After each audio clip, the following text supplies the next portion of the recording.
Can you imagine that the amount of money that I used to earn working as a flight attendant is almost the same, if not more, than what I am earning now in a management job in Canada after an MBA? And mind you, I quit in 2019.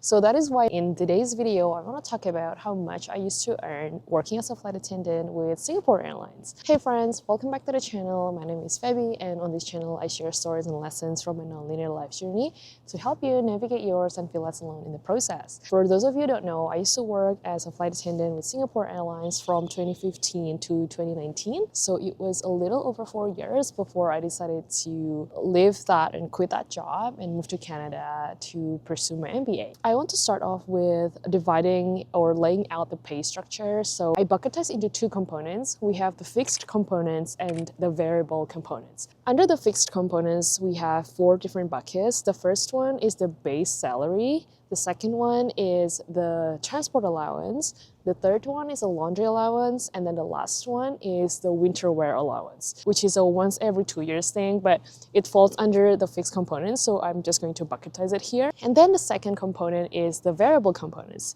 Under the variable components, we have the hourly pay, and then we have the meal allowance, and then we have the turnaround allowance, and the last one is the performance bonus. Okay, so first of all, let's start with the base salary. My base salary was 1,340 Singapore dollars, and this is pretty standardized across the board when you first join the company, at least during my time.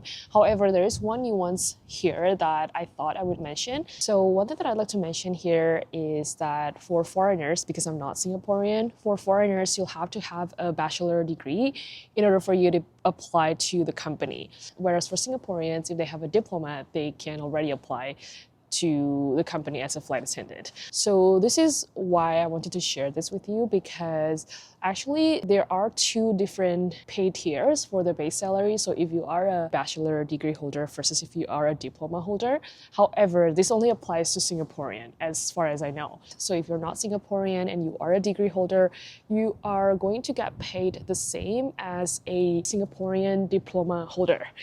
Does that make sense? And then the second one is a transport allowance. There is a flat rate for transport allowance, which is 277 Singapore dollars during my time. And it's up to you how you want to use it. If you want to take a cab or an Uber every single time you go and come back from flights, that is up to you. If it's not enough, then you have to top it up yourself. And if you want to save money and you want to take a bus for every single flight, that's also up to you. Even though you can't take a bus in your uniforms, like that's the only thing. But that's a separate story, which we can talk about in another video. And the third bucket is the laundry allowance. There is a laundry allowance, which is $125 during my time. And then the last one is the winter wear allowance, which is a once every 2 years thing. And I think it was $300. I can't really remember because it wasn't a monthly thing. It's not far from that. So let's just assume it's 300.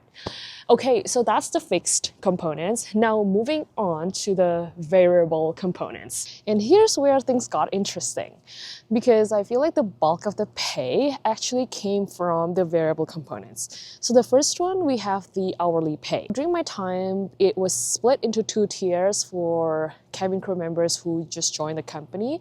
So for the first 2 years, you're considered a junior cabin crew member, and the hourly pay was $9.50. After 2 years, you would then graduate into like a regular non-ranking crew, and then your pay would be $12.80 an hour. And then the second one is the meal allowance. So the meal allowance components depend on a few key factors. The first one is the destination that you fly into, and then the second one is the COP, which stands for crew operating patterns. Crew operating patterns describe the number of meals that you would hit after you arrive in the destination.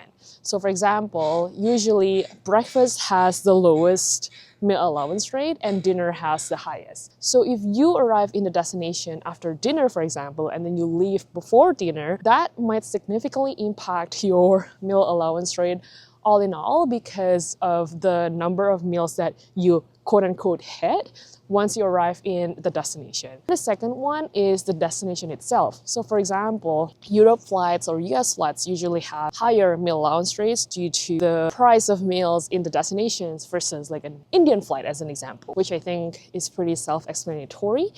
And then the third one is turnaround flight allowance. So turnaround flight allowance is for when you do a flight, when you only do a turnaround and you don't do a layover, because meal allowance is only for layover flights, whereas if you only do a turnaround flight in which you fly to the destination and then you take a 1 to 2 hour break for the caterers to load the meals and things like that, and you would only do a turnaround and you would get a turnaround allowance, and during my time the allowance was $90 per flight. And then last but not least is performance bonus. So this is pretty standardized. It's the same if you work a corporate job, you would get a performance bonus, and the amount of bonus heavily depends on how the company performed in that particular fiscal year. Now here's the catch. If you're sick or you can't go for your flights for some reason, it will directly impact your pay, especially if it's a long flight that you have to miss. And sometimes it's really hard because working as a flight attendant is physically very taxing, and as humans, we all get sick. Sometimes we're not feeling well or like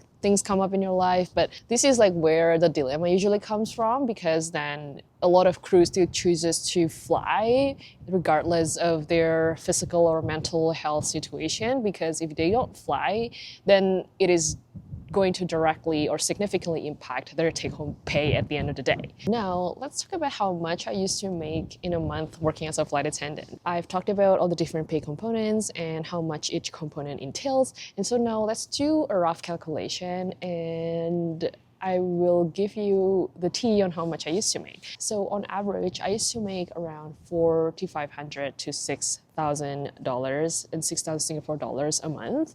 And because I'm not Singaporean, I don't have to contribute to something that's called CPF, which is only for Singaporeans and PRs. So I would take home more cash because of that. And I know that in the beginning, I mentioned that I used to earn more, if not the same, working in a management job in Canada after an MBA. So when people think about being a flight attendant, they often think about the typical perks such as being able to travel the world or the glamorous lifestyle, which are all not wrong. However, I feel like if you think about the flight attendant job, at least in Asia, if you work with a reputable airline, I feel like it's a pretty smart choice financially, at least in the first few years of your career. Okay, so there you have it, folks. I hope you find this video useful and insightful. If you do, please hit the like button and subscribe to the channel if you haven't already, and also let me know if you enjoy this type of video, and so I know what kind of video I need to make more and what kind of video you find interesting or helpful. Thank you so much for watching. I hope you have a good one, and I'll see you in the next video. Bye-bye.